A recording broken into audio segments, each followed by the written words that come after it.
இப்போ நம்ம வந்து உடல் உழைப்பில் ஈடுபடுகிறோம் அப்படிங்கும்போது, இப்போ குதிக்கிறோம் அப்படின்னு வச்சுக்கோங்க. அப்போ வயித்தை வந்து எக்கிக்கணும். வயித்தை வந்து தொங்க விட்டுறக்கூடாது. வயிற்று பகுதி தசைகளுக்குன்னு ஒரு ஒரு பண்பு இருக்குது. என்னென்னா, வயிற்று பகுதியை தாங்கி பிடிக்கிற தன்மை வந்து வயிற்று பகுதி தசைகளுக்கு உண்டு.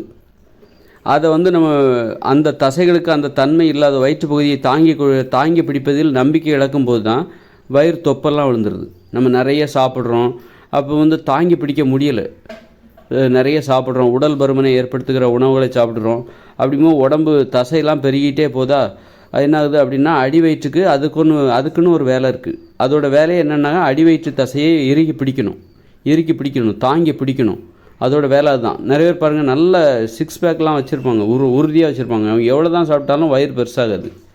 காரணம் என்னென்னா, அந்த தசைகள் நல்லா தாங்கி பிடிக்குது, உறுதியாக இருக்குது, தாங்கி பிடிக்கிறது. அப்படியே ஒருத்தர் முட்டு கொடுக்குற மாதிரி, ஒருத்தர் ரெண்டு கையை வச்சு ஒருத்தரை வயிற்றை இறுக்கி போய் தள்ளினா இப்படி அந்த மாதிரி அது தாங்கி பிடிக்கும். அந்த ப்ரெஷர் தான் செரிமானத்துக்கு உதவும். அந்த வயிற்று தசைகள் வந்து அதுக்கு ஒரு அழுத்தத்தை கொடுக்கும், இறப்பைக்கான அழுத்தத்தை கொடுக்கும். சரி, எவ்வளோ தான் சாப்பிட்டாலும், வயிறு நிறைய சாப்பிட்டாலும் அந்த வயிறு பெருசாகுது, பானை மாதிரி ஆகாது. இந்த சிக்ஸ் பேக் உள்ளவங்கெல்லாம் பார்த்தீங்கன்னா, அவங்க வயிற்று தசை இறுகி போயிருக்கும். அது வந்து இறப்பைக்கு ஒரு அழுத்தத்தை கொடுத்துட்ருக்கும். அது ஒரு அளவுக்கு மேலே அது எவ்வளோ தான் சாப்பிட்டாலும் பானை மாதிரி வயிறு ஆகாது. அது நல்லா தாங்கி பிடிக்கும், இறுகி பிடிக்கும், ஒரு அழுத்தத்தை கொடுக்கும், இறப்பைக்கு ஒரு அழுத்தத்தை கொடுக்கும். வேறு வழியே இல்லை, இதை செரிமானம் பண்ணி தான் வெளியே தனுப்பணும். இப்போ இறப்பை திங்க வயிறு பெருசாகிட்டே இருந்தால் இந்த செரிமானம் பண்ணுறதுக்கு இறப்பைக்கு வந்து ஒரு ப்ரெஷர் இல்லாமல் போயிடும். என்னடா இது ஒன்று அதை இப்போ வந்து வயிறை வந்து அந்த தசைகள், வயிற்றுப்பகுதி தசைகள் தாங்கி பிடிக்குதுன்னு வச்சுக்கோங்க. நல்லா தாங்கி பிடிக்குது, ஒரு அழுத்தத்தை கொடுக்குது. என்ன தான் சாப்பிட்டாலும் வயிறு பெருசாக மாட்டேங்குது. அப்போ இறப்பைக்கு வேறு வழியே இல்லை. இந்த அழுத்தத்தை குறைக்கணும் அப்படின்னா செரிமானம் பண்ணுறது தான் ஒரே வழி. இந்த வயிற்றுக்குள்ளே வந்துக்கிட்டே இருக்குது, சாப்பாடு வந்துக்கிட்டே இருக்குது அப்படின்னா, வயிற்றுக்குள்ளே அழுத்தம் அதிகரிக்குது அப்படின்னா அந்த இறப்பை என்ன பண்ணும்? இப்போ வயிற்றுப்பகுதி தசைகளும் என்ன பண்ணுது? அது பெருசாக மாட்டேங்குது, பானை மாதிரி ஆக மாட்டேங்குது. இவங்க உணவும் அதிகமாகிட்டு இருக்குது அப்படின்னா பானை மாதிரி ஆக மாட்டேங்குது, பெருசாக மாட்டேங்குது. வயிற்றுப்பகுதி தசைகள் வேறு ஒரு அழுத்தம் கொடுக்குது, மேலேருந்து உணவு வந்துக்கிட்டே இருக்குது, வயிற்றுப்பகுதி தசையிலையும் ஒரு அழுத்தம் வந்துக்கிட்டே இருக்குது. அப்படிங்கும்போது இறப்பை என்ன பண்ணணும்னா, வேறு வழியே இல்லை. அந்த அழுத்தத்தை குறைக்கணும்னா இதை செரிமானம் பண்ணி வெளியே அனுப்பணும். மலக்குடல் வழியாக, அந்த பெருங்குடல் சிறுகுடல் வழியாக, மலக்குடல் வழியாக வெளியே அனுப்பிச்சிடணும். வேறு வழியே இல்லை.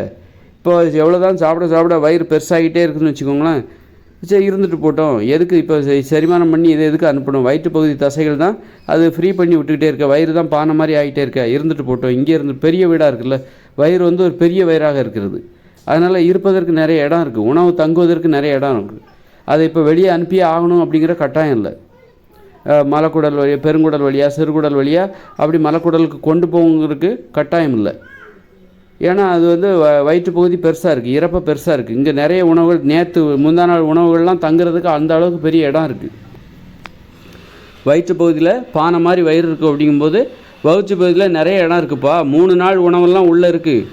3 நாள் சாப்பிட்டாலும் என் உடம்புல, என் வயிற்றில் இடம் இருக்குது. அதனால் அது கண்டிப்பாக வெளியே போகணுங்கிற ஒன்றும் கட்டாயமும் நிர்பந்தமும் கிடையாது அப்படின்னு சொல்லிட்டு என்ன பண்ணுது? உள்ளே வச்சுக்குது, செரிமானத்தை ஒழுங்காக பண்ண மாட்டேங்குது. அதே நேரத்தில் உங்கள் வயிற்றுப்பகுதி தசைகள் வந்து இறுக்கமாக இருக்குன்னு வச்சுங்க, அது வந்து ஒரு ப்ரெஷரை கொடுக்குது, இறப்பைக்கு ஒரு அழுத்தத்தை கொடுத்துக்கிட்டே இருக்குது.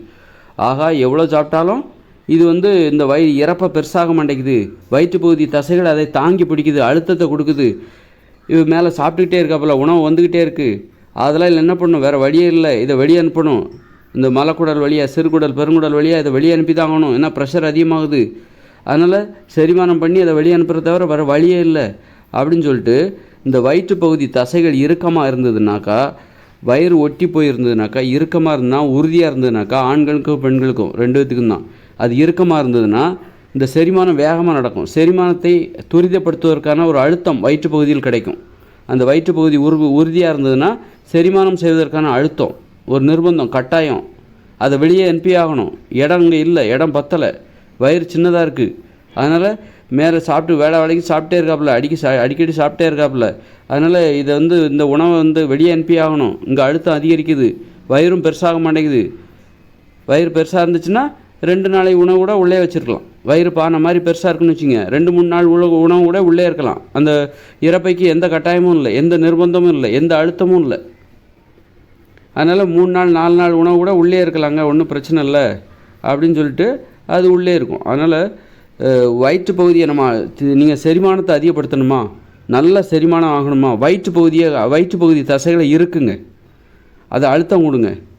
அந்த இது தான் வந்து வயிற்று பகுதி உறுதியாக இருந்துன்னு வச்சுக்கோங்க. 6 பேக்கு அதெல்லாம் இருக்குதுல்ல, உறுதியாக இருக்கணும், அப்படி ஒல்லியாக இருக்கணும், உறுதியாக இருக்கணும், வயிறு சின்னதாக இருக்கணும்.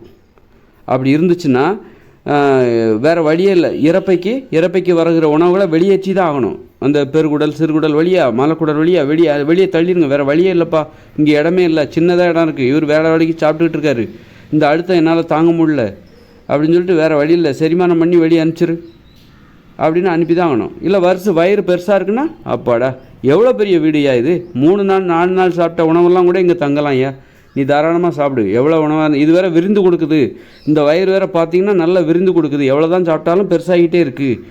அந்த தாங்கி பிடிக்கிற திறனை இழந்து விட்டது, அடி வயிற்று பகுதியை இறப்பையை தாங்கி பிடிக்கிற திறனை இழந்து விட்டது, உறுதி இல்லை, வயிற்று பகுதியில் உறுதி இல்லை. அதனால் என்ன பண்ணு, எவ்வளோ தான் நீ சாப்பிட்டாலும் இது விரிஞ்சு கொடுக்கும், எவ்வளோ அடித்தாலும் இது தாங்கும், எவ்வளோ சாப்பிட்டாலும் இது விரிஞ்சு கொடுக்கும் அப்படின்னு சொல்லிட்டு ரொம்ப நல்ல வயிறு இது, அதனால் வந்து நீ எவ்வளோ வேணாலும் சாப்பிடு அப்படின்னு சொல்லிட்டு வந்துக்கிட்டே இருக்கும். இவர் விரிஞ்சிக்கிட்டே இருப்பார். மலக்குடலுக்கு போய் பெருங்குடலுக்கு போய் சிறுகுடலுக்கு போய் மலக்குடல் வழியாக வெளியே அனுப்பணும் அப்படிங்கிற ஒரு கட்டாயம் இல்லை, ஒரு அழுத்தம் இல்லை.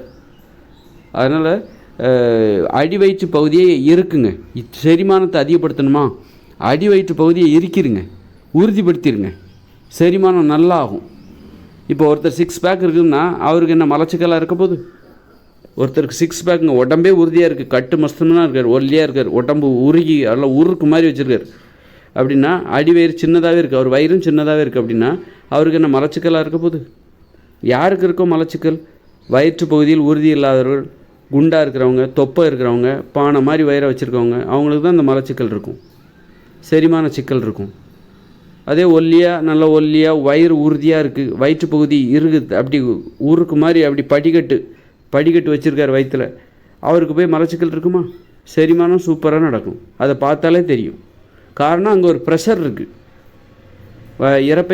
இறப்பை வந்து விரிஞ்சிக்கிட்டே போகிற அந்த பழக்கம் அங்கே இல்லை. இவ்வளோ தான் வயிறு சாப்பிட வெளியே அனுப்பிச்சே ஆகணும், விடாது. வயிறு பெருசாகிறதுக்கு இந்த வயிற்று பகுதி தசைகள் விடாது, அது வேறு படிக்கட்டு மாதிரி இருக்குது, உறுதியாக இருக்குது அப்படின்னால அது விடவே விடாது, செரிமானம் பண்ணி வெளியே அனுப்பிச்சி தான் ஆகணும். கழிவுகளை வெளியே அனுப்பிச்சி தான் ஆகணும், கழிவுகள் எங்கேயும் தேங்க முடியாது அப்படின்னு சொல்லி அது வெளியே அனுப்பிச்சிக்கிட்டே இருக்கும். அதனால் எப்போவும் நம்ம அடி வயிற்று பகுதியை இறுக்கமாக வைத்து கொள்வதற்கு நம்ம என்ன பண்ணால், எந்த வேலையை செஞ்சாலும் அடி வயிற்றை வந்து எக்கிக்கணும். ஒரு பழுவை தூக்கிறீங்க, ஒரு குடத்தை தூக்குறீங்க, ஒரு 5 கிலோ வெயிட்டை தூக்குறீங்க, ஒரு பேக்கை தூக்குறீங்க, அடி வயிற்றில் ஒரு கவனம் இருக்கணும், வயிற்றை எக்கிக்கிட்டு தூக்கணும். அடி வயிற்றை தொங்க விட்டுறாதீங்க, அது விரிஞ்சிக்கிட்டே போயிடும். அடி வயிற்றை தொங்க விட்டுக்கிட்டு எந்த வேலையும் செய்யாது. இப்போ குதிக்கிறீங்கன்னு வச்சுக்கோங்க, அடி வயிற்றை எக்கிக்கோங்க, எக்கிக்கிட்டே குதிங்க. அடி வயிற்றுக்கு லூஸ் பண்ணிவிட்டு அடி வயிற்றை தளர்த்திக்கிட்டு நீங்கள் குதிச்சிங்கன்னா வயிறும் தொங்க ஆரம்பிச்சிடும், வயிறும் விரிய ஆரம்பிச்சிடும். அடி வயிற்றில் ஒரு இறுக்கத்தை கொடுத்துக்கிட்டு தொங்கணும், குதிக்கணும். தொங்குறதா இருந்தாலும் சரி, அடி வயிற்றில் ஒரு தளர்ச்சியை கொடுத்துக்கிட்டு எந்த வேலையும் செஞ்சாலும் அடி வயிறு தொங்க ஆரம்பிச்சிடும். இப்போ நிறைய பேர் நல்லா வேலை பார்க்குறாங்க, சிலர் மூட்டை தூக்குவாங்க, வயிறு தொப்பையாக இருக்கும். மூட்டை தூக்கிட்டா உடம்பு இறுக்கிட்டுமா? தானாக நடக்காது. இந்த மாதிரி விழிப்புணர்வுலாம் தேவை.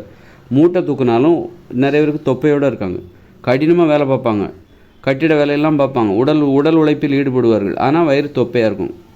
காரணம் என்னென்னா, எந்த வேலையை செய்யும் போதும் அவங்க வயிற்றை விட்டுருவாங்க, அடி வயிற்றில் ஒரு இறுக்கம் கொடுக்காமல் விட்டுருவாங்க. அடி வயிற்றில் ஒரு இறுக்கம் கொடுக்கணும், வயிற்றை எக்கி கொண்டு வேலை செய்ய வேண்டும். ஜிம்மில் போய் ஒர்க் அவுட் பண்ணுறீங்களா, எடையெல்லாம் தூக்குறீங்களா, அடி வயிற்றை எக்கி கொள்ளுங்கள். தானாக அது இருக்காது, நம்ம அதில் ஒரு கவனம் இருக்கணும். தானாக எதுவுமே நடக்காது. போய் ஜிம்மில் போய் ஒர்க் அவுட் பண்ணால் தானாக எல்லாமே நடந்துடும் அப்படின்லாம் நினைக்காதீங்க.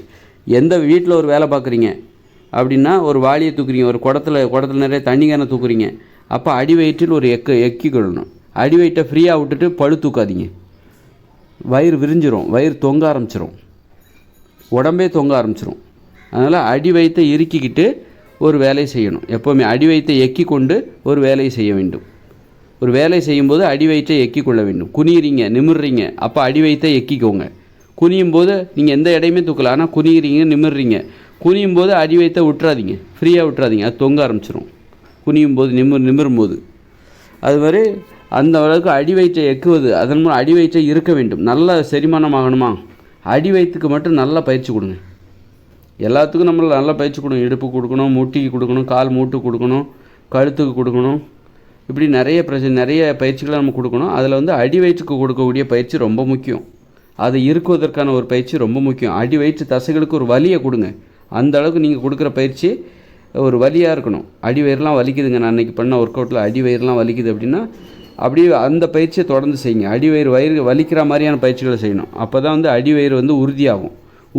உறுதியாக செரிமானம் துரிதமாகும். கழிவுகள் தேங்காது உடம்பில். செரிமானம் செரித்து வெளியே தள்ளியாகணும் அப்படிங்கிற அந்த அழுத்தத்தை கட்டாயத்தை இறப்பைக்கு ஏற்படுத்துங்க. 3 நாள் 4 நாள் உணவெல்லாம் அந்த சேமிப்பு பெட்டக மாதிரி இறப்பை இருக்கக்கூடாது. வெளியே அனுப்பி தான் ஆகணும். இங்கே இடம் இல்லை, வந்துக்கிட்டே இருக்குது உணவு, வெளியே அனுப்பி தான் ஆகணும். வயிறு சின்னதாக இருக்குது, இங்கே இடம் பத்தலை, இங்கே வர்ற உணவை வெளியே அனுப்பிச்சிக்கிட்டே இருக்கணும். ஒரு ப்ரெஷர், அடி வயிறு வேறு ரொம்ப உறுதியாக இருக்குது, அது வேறு அழுத்தத்தை கொடுத்துக்கிட்டு இருக்குது அப்படின்னு சொல்லிட்டு வெளியே அனுப்பிட்டு அந்த மாதிரி தான் இறப்பை வேலை செஞ்சுக்கிட்டுருக்கு. அது மாதிரி அடி வயிற்று தசைகளை வந்து விரிகிற மாதிரி இந்த தானிய உணவுகள்லாம் சாப்பிடாதீங்க. அரிசி, கோதுமை, மாமிச உணவு, மீன் உணவு, ஐஸ்கிரீமு, பரோட்டா, பூரி இப்படியெல்லாம் சாப்பிட்டிங்கன்னா அடி வயிற்று தசை பெருசாயிரும், வயிறு பெருசாயிரும். நிறைய பெருசாச்சுன்னா 3 நாள் 4 நாள் உணவுலாம் அதில் தங்க ஆரம்பிச்சிடும். வீடு பெருசாக இருக்குன்னு தங்க ஆரம்பிச்சிடும். வெளியே போக வேண்டிய அவசியம் இல்லை. ஒரு நிர்பந்தம் இருக்கணும். வாயில் உள்ளே போகிற உணவு ஏன் இறப்பைக்கு போகுது? வேறு வழி இல்லை. இடையில எங்கேயும் தங்க முடியாது. ஏன்னா அது உயரமாக இருக்குது, வாய் உயரமாக இருக்குது. உள்ளே போகிற உணவு இறங்கி தான் ஆகணும். அந்த மாதிரி ஒரு நிர்பந்தத்தின் அப்படி தான். அது மாதிரி வயிற்றில் இறப்பைக்கு போதா அது வெளியே போய் ஆகணும். அதுக்கு என்ன கட்டாயம்? அங்கே வயிற்றில் இறப்பையில் அமிலம்லாம் சுரக்குது, செரிப்பதற்கான அமிலம். அது வேறு வெளிப்பகுதி தசைகள் உறுதியாக இருந்தால் ஒரு அழுத்தம் கிடைக்கும். வயிறு சின்னதாக இருக்கணும். அது மாதிரி வெளியே போய்கிட்டே இருக்கணும். அது மாதிரி தானிய உணவுகள்லாம் சாப்பிடக்கூடாது. ஏன் சோறு, பூரி, பொங்கல், இது தோசை, ஐஸ்கிரீமு, பரோட்டா இதெல்லாம் ஏன் சாப்பிடக்கூடாது? பிரியாணி இதெல்லாம் வயிற்று பகுதி தசையை வந்து பெரிதாக்கிக்கிட்டே போகும். இந்த தாங்கி பிடிக்கிற திறனை தளர்த்து விடும், குறைச்சிரும், இல்லாமல் போயிடும். அந்த அடி வயிற்று பகுதிக்கு தசைகளுக்கு ஒரு குணம் இருக்குது, தாங்கி பிடிக்கும், வயிற்று பகுதியை தாங்கி பிடிக்கும். அந்த திறனை இழக்க செய்துவிடும் இந்த தானிய உணவுகள். சோறு, பூரி, பொங்கல், தோசை, இட்லி, பரோட்டா இதெல்லாம் வந்து பப்ஸு, மாமிசம், பிரியாணி இதெல்லாம், பழைய சாதம் இதெல்லாம் வந்து கூழ் இதெல்லாம் என்ன பண்ணும்? அடி வயிற்று பகுதிக்கு அந்த தசைகளுக்கு தாங்கி பிடிக்கிற திறன் இருக்குது. அந்த திறனை இல்லாமல் செய்து வயிற்றை பெரிதாக்கிவிடும். இறப்பை என்கிற இந்த வீட்டை பெரிதாக்கிவிடும். வருகிற உணவுகளெல்லாம் 4 நாள் தங்கிவிட்டு தான் வெளியே போகும். 4 நாள் தங்கி அங்கேயே உள்ளே இருக்க ஆரம்பிச்சிடும். அதனால தான் வந்து நம்ம உணவுகளில் சீர்திருத்தம், உடற்பயிற்சி செய்ய வேண்டும். உணவு கட்டுப்பாடு, உடற்பயிற்சியில் கட்டுப்பாடு, இயங்கி கொண்டே இருக்க வேண்டும். இயங்குவதற்கான சோம்பேறி ஆகிடக்கூடாது. நல்ல பண்புகள் இருந்தால் தான் சோம்பேறி ஆக மாட்டாங்க. கெட்ட பண்புகள் நம்மளை சோம்பேறி ஆக்கிடும்.